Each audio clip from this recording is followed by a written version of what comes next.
Imagine this. You're 8 months pregnant with twins, alone in a glass-walled penthouse high over the city. There's blood on the marble floor, pain ripping through your body, and a silence inside your belly where there should be tiny kicks. You call the man who vowed to love and protect you, and he tells you you're being dramatic before hanging up to get back to his champagne and investors. That was Olivia Parker's reality. What her husband didn't know was that the man who would show up for her that night, the man who would hold her hand when she woke up, guard her in court, become the father her children deserved, was the one person he hated most in the world. His billionaire rival. This is a story about betrayal and survival, about how a single night can burn your life to ashes, and how you can still build something better and truer from what's left. Rain drummed against the floor-to-ceiling windows of the Seattle penthouse, turning the city lights into blurred streaks of gold. Inside, the condo was quiet. Too quiet. Olivia Parker stood in the kitchen, one hand braced on the marble countertop, the other pressed to the huge curve of her belly. 32 weeks pregnant with twins, a boy and a girl. The babies who had turned her nausea-filled, swollen ankle months into something she kept telling herself was worth it. The pain hit again. Sharp, twisting, a hot fist clamping down low in her abdomen. She gasped, knees buckling, and when she looked down, there was a dark red stain spreading across the front of her white maternity dress. For a second, her mind refused to understand. Then the fear slammed in. No, no, no, no! She grabbed her phone with trembling fingers and hit Ryan's call icon. His smiling photo from their wedding in Napa popped up. 4 years and a whole lifetime ago. The phone rang and rang and rang.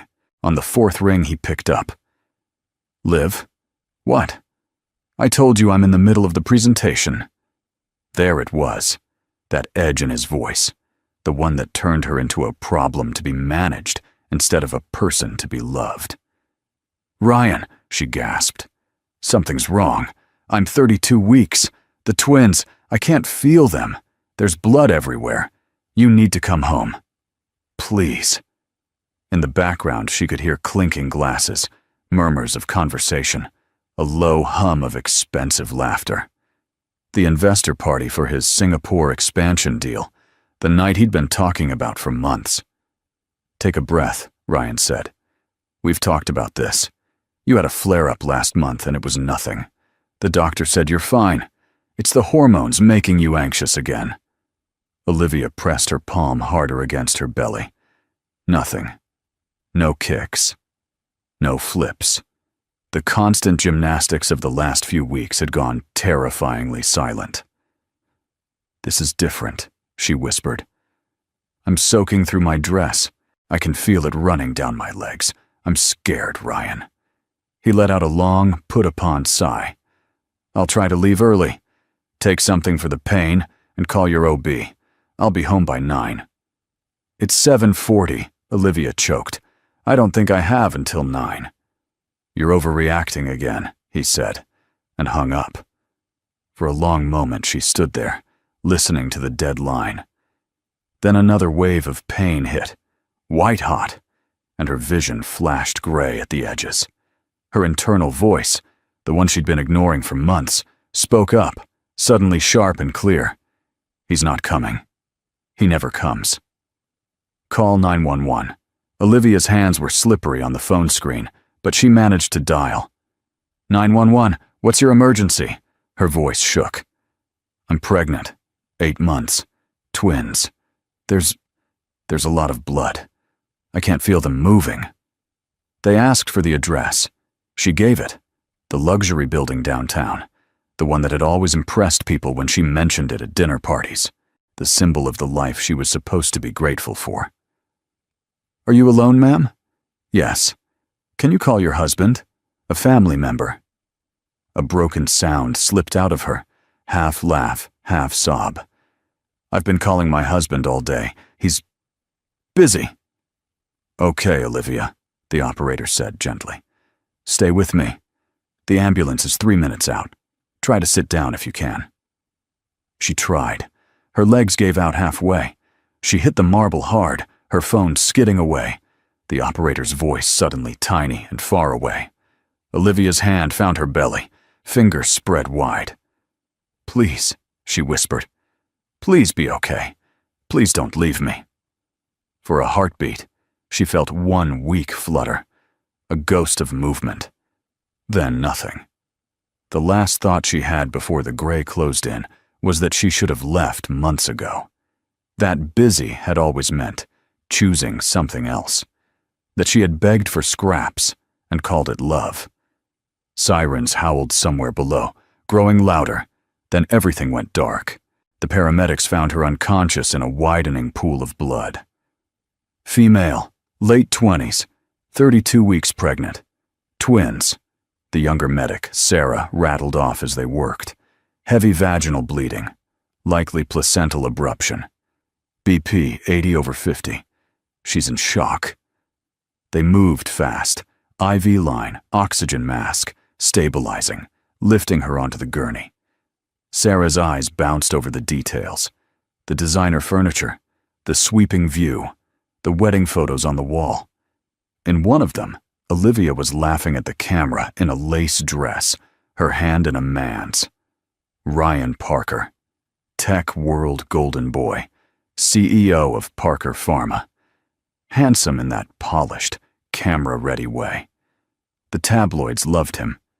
The woman bleeding out on the floor did not look like the smiling bride on the wall. In the back of the ambulance, as the siren wailed, Olivia's lashes fluttered. "My babies," she whispered through the mask. "Are they alive?" Sarah checked the portable monitor. 2 tiny heartbeats flickered across the screen. Fast, strained, but there. "They're fighting," she said. "You're all fighters. We're getting you to St. Mary's. They're going to take care of you, okay?" "Call Ryan," Olivia breathed. "My husband, Ryan Parker. His number's in my phone." Sarah found it and dialed, putting the call on speaker. It rang 4 times. "Parker," a voice said, annoyed, music and conversation loud in the background. "I told you I'd call you back. Liv, Mr. Parker, this is EMS from Seattle Fire," Sarah cut in, all professionalism. "We're transporting your wife, Olivia Parker, to St. Mary's Medical Center with suspected placental abruption. It's life-threatening for her and the twins. You need to meet us there immediately." There was a pause. A burst of laughter spilled from wherever he was. "How serious is this exactly?" he asked. Sarah's jaw clenched. "Your wife is hemorrhaging," she said flatly. "The babies are in distress. She could die. This is as serious as it gets." "Right," he said. "Okay, I'll try to get there as soon as I can." "Sir, this is not a try situation." But the line clicked dead. Sarah and Olivia locked eyes. The medic didn't say a word, but Olivia saw it there. Disbelief, anger, the confirmation that this was not in her head. He really had just been told his wife might die, and he'd said he'd try. Tears leaked from the corners of Olivia's eyes and slid into her hair as the city lights strobed past the rear windows. At the same time, in a ballroom across town, Alexander Cole was finishing a speech. And that's why Cole Biotech is committed to treatments that not only extend life, but protect quality of life. Thank you. Applause. Camera flashes. Alex stepped away from the podium, tugging at the knot of his bow tie, already thinking about his next meeting, his next initiative, his next fight. His phone buzzed. He glanced at the screen and frowned. Megan. His sister never called during one of his events, unless something was really wrong. He picked up. "Meg? I'm in the middle of—" "I need you at St. Mary's," Dr. Megan Cole said, out of breath. "Now." He straightened. "What happened?" "There's been an emergency. 32 weeks, twins, massive abruption. We're taking her straight to the OR." "Okay, but why do you need me? I'm not exactly qualified to catch babies." Megan hesitated. "She's Olivia Parker," she said. "Ryan Parker's wife." The temperature in his veins dropped. Ryan Parker, Cole Biotech's favorite enemy. 2 years earlier, Parker Pharma had launched a baseless lawsuit accusing Cole Biotech of stealing proprietary research. It had cost Alex $2 million and 6 months of court time to prove it was a lie. The judge had thrown the case out and scolded Parker Pharma for wasting the court's time. Ryan had smiled on the courthouse steps, all teeth and charm, and told reporters, "Sometimes you take a shot. This one didn't land. No hard feelings." Alex had plenty of hard feelings, and when that didn't topple him, there'd been the anonymous tip to regulators questioning Cole's clinical ethics. Another investigation, another exoneration, more damage to his stock price. Ryan Parker played dirty. But Megan's next words punched through the anger. "The baby's heart rates are dropping," she said. "She's been calling him for hours. He's not here. Alex, she might die alone." In an instant, he wasn't in the ballroom anymore. He was 14 again, in a hospital corridor in Boston, staring through a small rectangular window at his mother's room, where a nurse was gently pulling a sheet over her still form. Stage 4 cancer. His father had visited twice in 8 months, too busy saving the company to sit at his wife's bedside. At the moment she died, she'd been alone.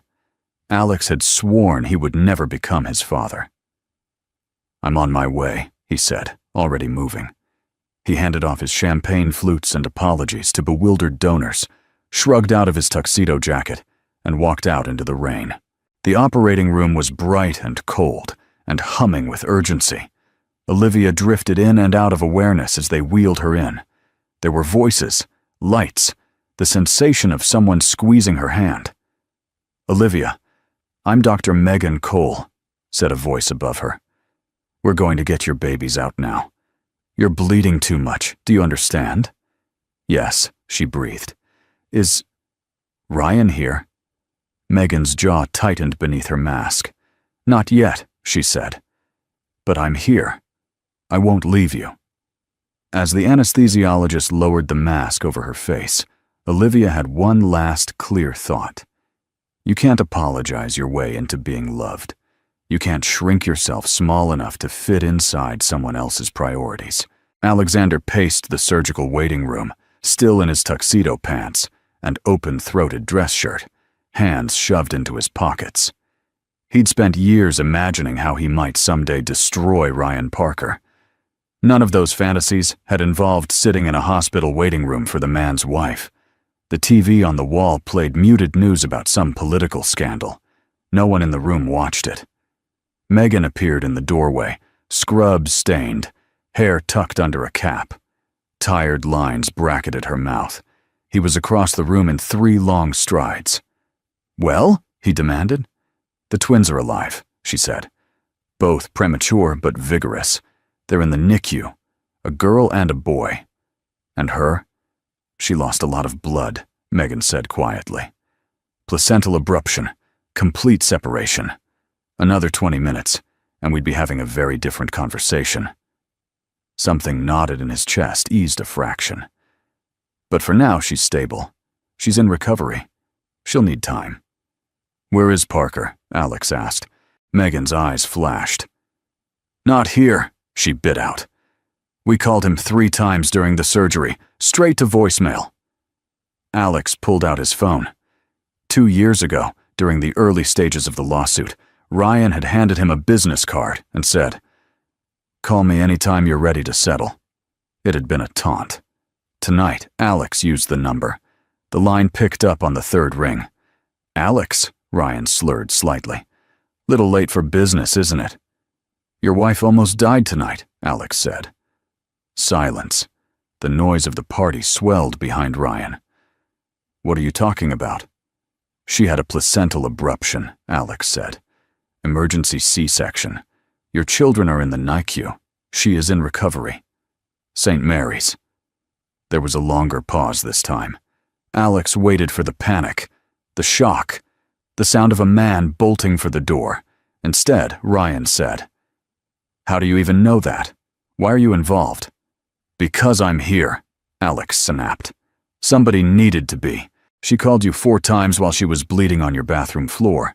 You told her she was overreacting and went back to your party." "I was in an important meeting," Ryan shot back. "You don't know what's going on in my marriage. You're trying to use this against me." "Room 518 recovery," Alex said coldly, "in case you feel like meeting your children." He hung up before he said something he couldn't take back. Megan crossed her arms. "Feel better?" "No," Alex said, "because now I know for sure what kind of man he is." "Then what are you going to do?" He looked at the closed door of the recovery area. "I'm going to make sure she doesn't wake up alone." Olivia surfaced slowly, as if from deep underwater. Her first conscious sensation was the weight of the blanket on her legs. The second was emptiness. Her hands flew to her abdomen and found it flat, bandaged, hollow. "Easy," a calm voice said. "It's okay." Her throat was dry, her voice a rasp. "My babies," she croaked. "Where are my babies?" A nurse appeared at her bedside. Her badge read, "Jenna Morales." "They're in the NICU," Jenna said with a warm smile. "A little early, but strong. A girl and a boy. They're doing very well for 32 weeks. Tears prickled behind Olivia's eyes. "Can I see them?" "As soon as you're a bit more stable, yes." "How long was I out?" "About an hour since you left the OR, Jenna said. "The surgery went very smoothly. Dr. Cole did an amazing job." The next question rolled off Olivia's tongue before she could stop it. A reflex burned in by 4 years of marriage. "Where's Ryan?" Jenna's smile faltered for the barest second. It was such a tiny crack that someone less desperate might have missed it. "I'll check on that for you," she said. "You have a visitor, though. He's been here since you got out of surgery. Do you feel up to it?" Olivia blinked. "My mother? My sister?" "Not family," Jenna said. "But he seems to care a lot." She stepped aside. A tall man stood in the doorway, shoulders filling the frame. Early 40s, dark hair slightly mussed, bow tie loosened and hanging around his neck. She knew that face. Every business magazine in the world knew that face. Her brain was foggy, chasing a name through anesthesia and exhaustion. "Alexander Cole." "Alex," he said, stepping in, suddenly looking almost shy. "Hi." "What are you doing here?" Olivia asked, genuinely bewildered. "You don't even know me." "No," he agreed. "I don't. But my sister was your surgeon. She called me. She said you were alone and I have some personal history with that. I couldn't stay away." "Personal history?" she echoed. Alex pulled the visitor's chair closer to her bed. "My mother died in a hospital room when I was 14, he said quietly. Stage 4 cancer. My father was at a conference in Singapore, closing a crucial deal. My sister and I were at school. By the time they called us, she'd been gone for hours." Olivia swallowed. "I'm so sorry. I can't go back and sit with her," he continued. "But I can sit with you. And I can promise you this.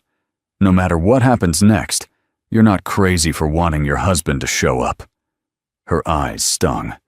Jenna slipped out, leaving them alone. Olivia stared at the ceiling to keep the tears from spilling. "Did you call him?" she asked. Alex's jaw tightened. "Yes. And?" "He said he'd try to get here." Olivia let out a laugh that sounded nothing like a laugh. "Of course he did." "I'm sorry," Alex said. 3 simple words. No excuses. No minimizing. No, but he's under a lot of stress. Just an acknowledgement that what had happened to her was wrong. Olivia broke. Ugly sobs shook her chest, hot tears sliding into her hair. She cried for the blood on the marble floor, for her tiny babies in plastic boxes, for all the times she'd apologized for being lonely. Alex didn't say, "It'll be okay." He didn't tell her she was strong or lucky or brave. He just sat there, silent and steady, a solid presence while she fell apart. 10 minutes later, the door burst open. Ryan Parker strode into the room, tie loosened, suit immaculate, hair perfect. He smelled faintly of expensive cologne and champagne. "Liv," he said, eyes going straight to her, then narrowing when he saw Alex in the chair beside her bed. "What the hell is he doing here?" Alex rose slowly, unfolding to his full height. "I was here," he said simply. Ryan's gaze snapped back to Olivia. "You look awful," he said, as if that were helpful. "Why didn't you tell me it was this bad?" "I did," she said. Her voice came out soft but clear. "Several times." "You were panicking again," he said. "You've been doing that all pregnancy. I can't drop a multi-million-dollar deal every time you think something might be wrong."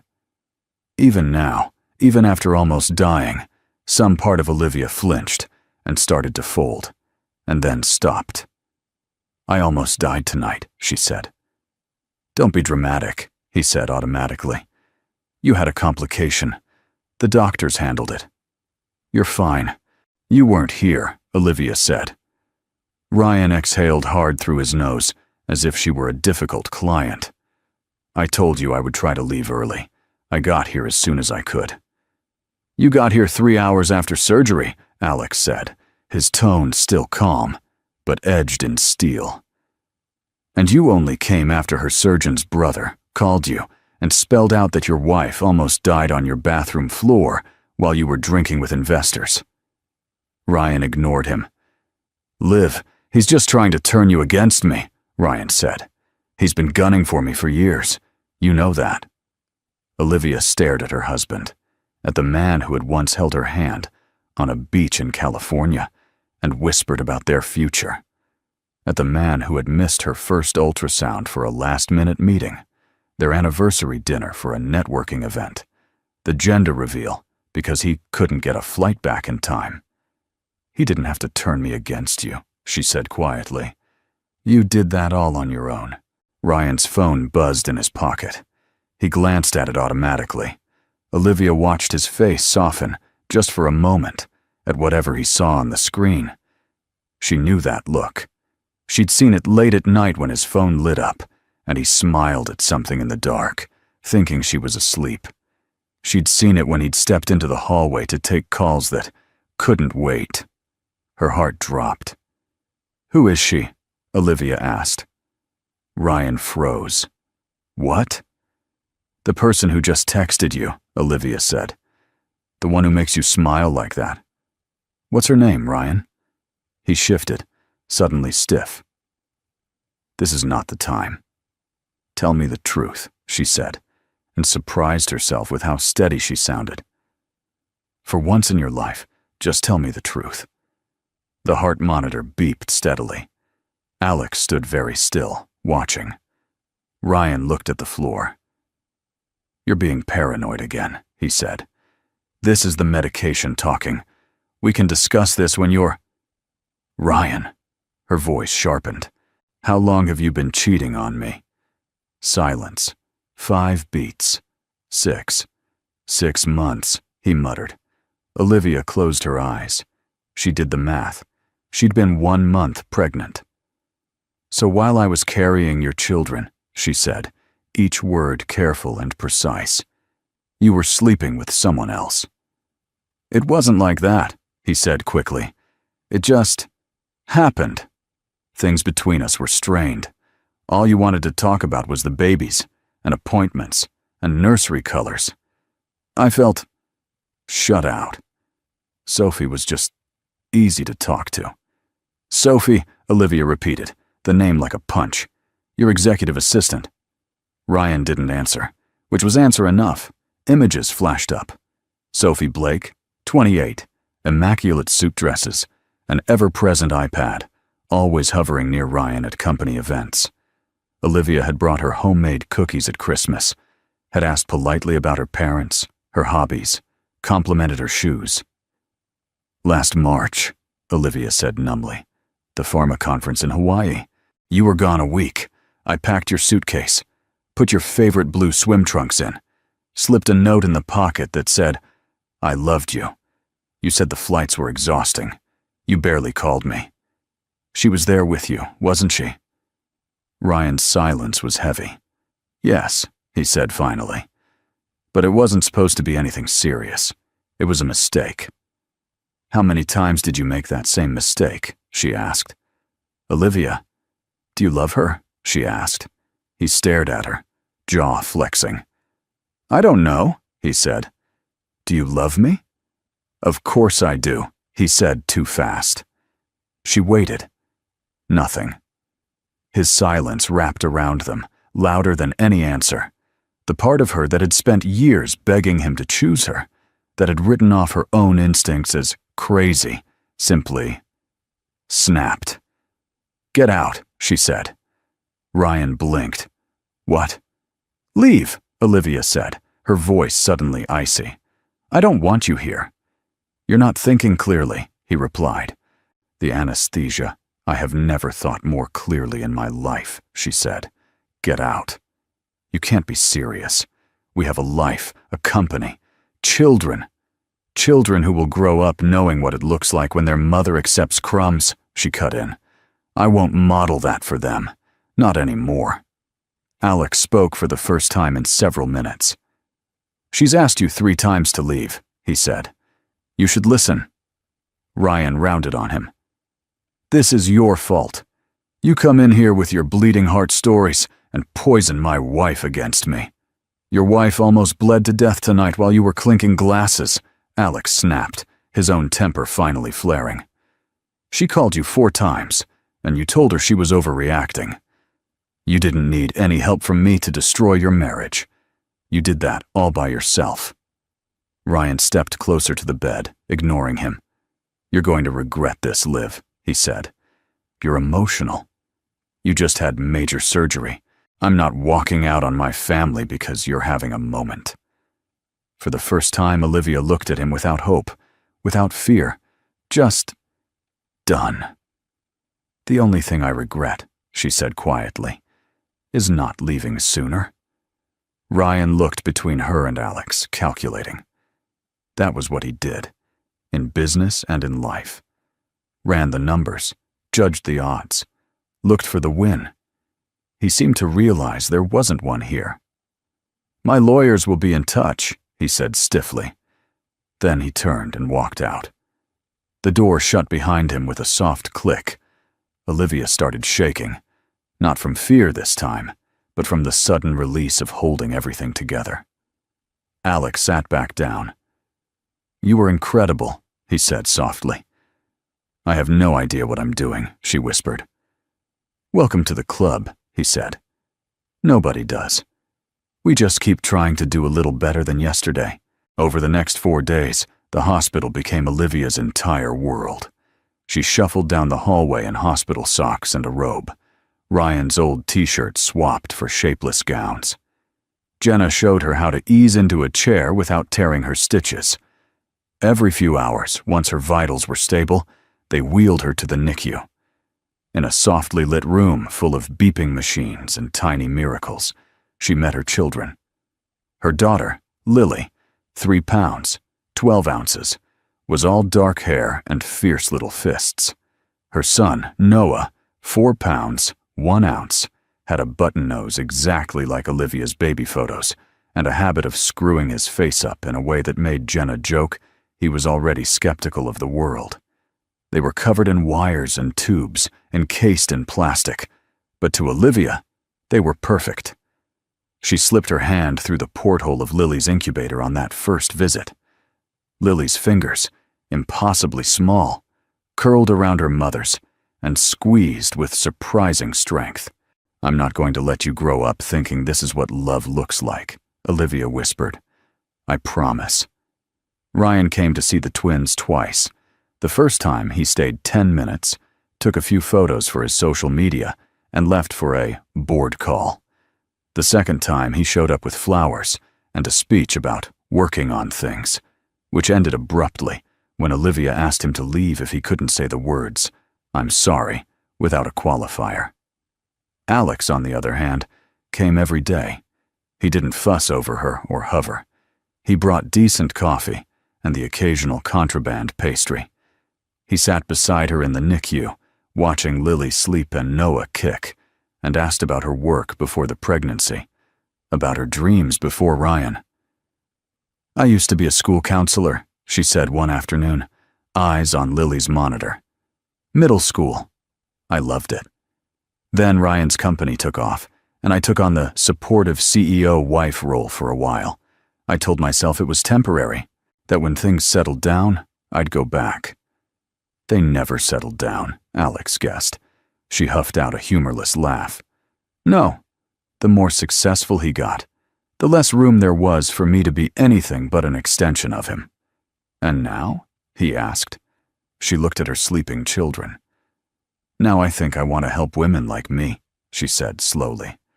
"The ones who think being minimized and gaslit is just having a demanding husband. The ones who call 911 from their bathroom floor because the person who promised to show up doesn't." "That sounds like important work," Alex said.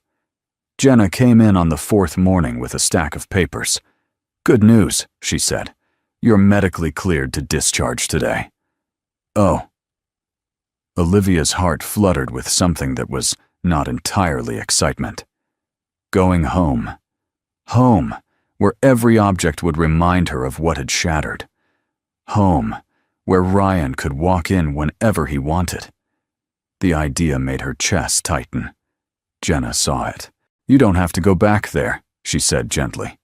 "There are women's shelters, short-term rentals, friends." "I don't want to go to a shelter with premature twins," Olivia said. "My mom's in Florida, my sister's in Boston, my best friend's on night shifts across town, and I'm still figuring out how to sit down without crying." A knock on the door cut off any further explanation. Alex stepped in, carrying takeout from a good sandwich place. "What's wrong?" he asked, reading the room in one glance. "She's going home today," Jenna said. "And she doesn't want to go home." Alex set the food down and turned to Olivia. "Then don't," he said. She blinked. "It's not that simple." "There's an empty guest house on my property in Marin County," he said. "Separate from the main house, 3 bedrooms, full kitchen. It's been sitting unused for 6 months. Stay there." She stared at him. "Alex, I can't just move into your guest house. We barely know each other." "You know that I answer my phone when it matters," he said, "which is more than I can say for your husband." "Ex-husband," she corrected automatically, then realized that legally that wasn't true yet. "Almost ex. I'm not asking for anything," he said. "No strings, no expectations. Just let me offer you a safe place to land while you figure out your next step." "People will talk," she murmured. "People talked when my company got sued for something I didn't do," he said. "They'll talk no matter what. Let them." Jenna cleared her throat. "I'm just going to check on the twins," she said, slipping out and giving them privacy. "Why are you doing this?" Olivia asked. Alex blew out a slow breath, looking suddenly older. "Because I know what it feels like to grow up watching your mother blame herself for someone else's cruelty," he said. "My father had affairs. Plural. Everyone knew.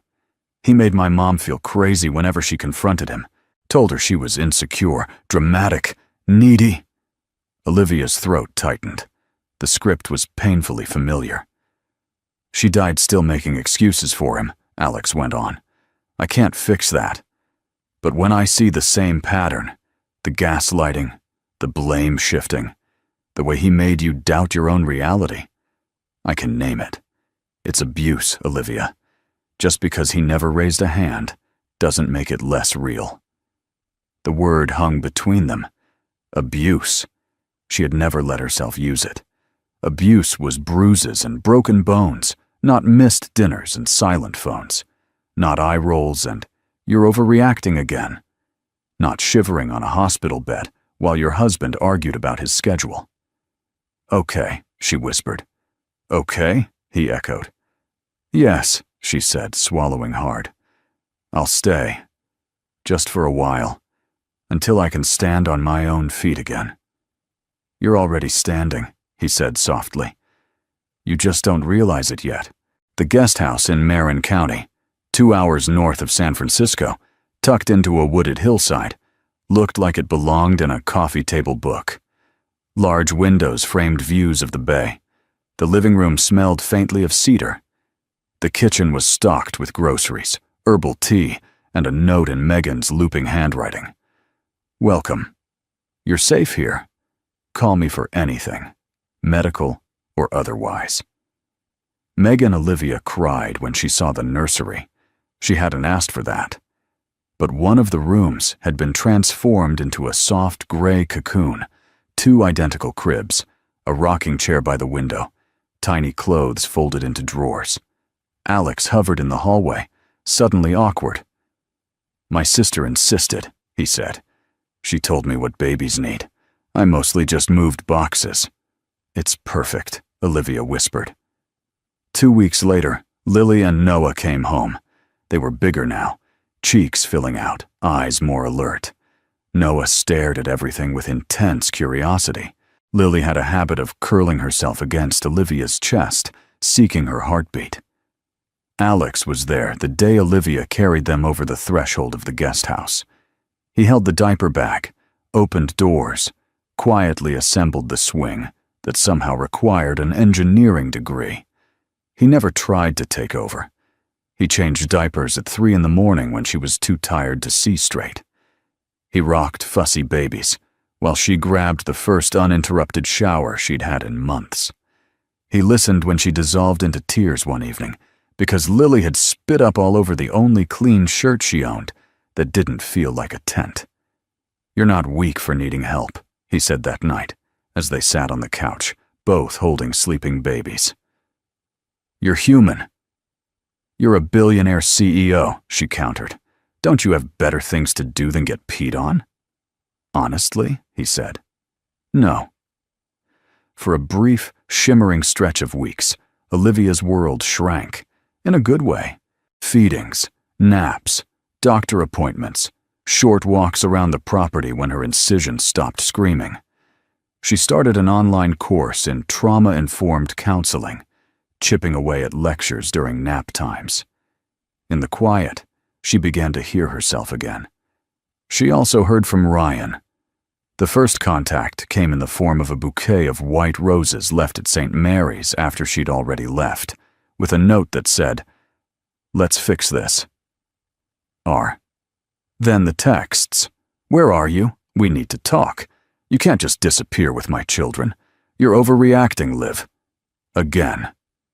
Finally, the legal notice arrived. Alex brought in the mail one afternoon and froze when he saw the return address. "From your husband's attorney," he said. Her hands trembled slightly as she opened it. The language was formal, cold, full of hereby and whereas, and petition for joint custody. "They want 50-50, Olivia said numbly. "He wants equal time." "He wants control," Alex said. The next day, Ryan showed up in person. Not at the guest house. He didn't know where that was. But at St. Mary's, where Olivia had brought the twins for a follow-up appointment. He was waiting in the lobby when she came out of the pediatrician's office, a man in an expensive suit at his side. "Olivia," Ryan said, standing, "we need to talk about custody." The man stepped forward. "Mrs. Parker, I'm Daniel Harris, Mr. Parker's attorney." She shifted Noah's carrier higher on her arm. Lily slept in the stroller, a pink hat covering her dark hair. "You served me papers," she said faintly. "I got the message. We're hoping to resolve this amicably," Harris said. "But if necessary, we're prepared to petition for joint physical custody and to raise questions about your current living situation." "My what?" she asked. "You've relocated to an undisclosed address with a man you've known less than a month," Harris said. "That may raise concerns about stability and judgment." Olivia's spine went cold, then hot. "You mean the man who sat by my bed when my husband couldn't be bothered to leave his party?" she asked. "That living situation?" Marital issues and parental fitness are separate matters, Harris replied smoothly. Are they? A new voice cut in. Alex stepped out from a row of chairs where he'd been sitting, out of sight but within earshot. He looked perfectly at home in the hospital lobby, confident, watchful, dangerous in a very calm way. Harris's eyes flicked to him. Mr. Cole, he said warily. This is between me and my wife, Ryan snapped. Your wife, Alex said softly, who almost died alone because you ignored 4 emergency calls. He turned to Harris. If you pursue this, I'll personally fund Olivia's legal team, the best family lawyers in Seattle. We'll subpoena phone records, hospital logs, 911 tapes, witness statements from paramedics and nurses. We'll put on the record that your client was at a cocktail party while his wife hemorrhaged on his bathroom floor. Ryan's face flushed. You're blackmailing me. No, Alex said. I'm spelling out the consequences of your choices. Harris adjusted his tie. Public smear campaigns can cut both ways, Mr. Cole. With what? Alex asked. Speculating about where Olivia is living? Meanwhile, we have documented abandonment during a medical emergency and a 6-month workplace affair with a direct subordinate. How do you think that'll play with your board, Ryan? With your investors in Singapore? Ryan opened his mouth, then shut it. He looked at Olivia. You're really going to let him do this? He demanded. Weaponize our private life? You brought your lawyer to a pediatric follow-up, Olivia said quietly. You did that. Not me. She took a breath, feeling something solid settle into place inside her. Here's what's going to happen, she said. I'm going to hire my own lawyer. We're going to negotiate a custody agreement that is fair to the only people who matter in this, Lily and Noah. And I'm done apologizing for expecting you to show up for your own children. She turned the stroller toward the exit. Liv, Ryan called. This isn't over. She didn't look back. It is for me, she said. 6 months later, the gray stone facade of the King County Courthouse towered over Olivia, like the set of someone else's movie. She stood at the base of the steps, smoothing the front of her navy dress. The wind tugged at her hair. People streamed past, attorneys with briefcases, couples with tight faces, a teenager in a hoodie being hustled along by his aunt. Ready? Asked Jennifer Lawson, her attorney, a woman with sharp eyes and a surprisingly kind smile. No, Olivia said honestly, but let's do it anyway. Inside, the courtroom was cool and formal. Ryan sat at one table in a tailored suit, Sophie beside him. She looked exhausted, like the glamour of being with a CEO had worn off quickly, once diapers and lawyers got involved. Olivia didn't feel anger when she looked at them, just a profound sense of relief that she was not sitting in Sophie's chair. Jennifer presented their case clearly. Documented lack of response during a life-threatening emergency, a 6-month affair with an employee during a high-risk pregnancy, Olivia's role as the twins' primary caregiver since birth, Ryan's sporadic and often inconveniently timed visits. Harris argued for joint custody. The judge, a woman in her 60s with reading glasses perched on her nose, was unimpressed. Mr. Parker, she said, peering over her glasses, the law favors children having both parents in their lives, when both parents have demonstrated they can be consistently present and safe. You have not done much to convince this court of that. Ryan shifted in his seat. In light of the evidence, the judge continued, physical custody of the minor children, Lily Parker and Noah Parker, will be awarded to their mother, Mrs. Parker. Mr. Parker will have supervised visitation every other Saturday for 4 hours. Supervision may be lifted when the children reach age 3, contingent on consistent visitation and the recommendation of a court-appointed evaluator. She shuffled some papers. As for marital assets, she went on, given Mr. Parker's marital misconduct and his abandonment of his wife during a documented medical crisis, a 60-40 split in Mrs. Parker's favor is appropriate. Harris opened his mouth. Your Honor, that's generous, the judge cut in. Given the circumstances, divorce granted, court is adjourned. The sound of the gavel hitting the block was quieter than Olivia expected. It still felt like an earthquake. Outside, on the courthouse steps, she inhaled deeply.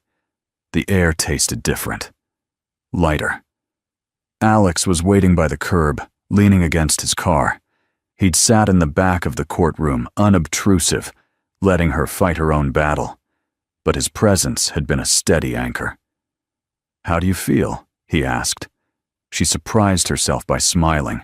Like I just put down a backpack I didn't know I'd been carrying for years, she said. I'm tired, but I can stand up straight. They started down the steps together. What now? He asked. I enrolled in a degree program, she said. Trauma and family counseling. I want to start a nonprofit, a kind of safe house, not just physically, but emotionally, for women who don't even realize they're being abused because no one's hitting them. He considered that. I'd like to help with that, he said. If you'll let me. Funding? Board. Whatever you need. I figured you might say that, she said wryly. I'll take you up on it. But first, I think I need to date myself for a while. Smart, he said. She took a breath. And then maybe, she added, nervous and hopeful all at once. When I've figured out who I am again, we could get coffee. Real coffee. Not hospital vending machine sludge. His smile started small and spread slowly, lighting up his whole face. I'd like that, he said. Not a date, not yet. Not yet, she agreed. 6 more months passed. In that time, the guest house became less of a sanctuary and more of a home. Lily toddled. Noah climbed everything he could reach.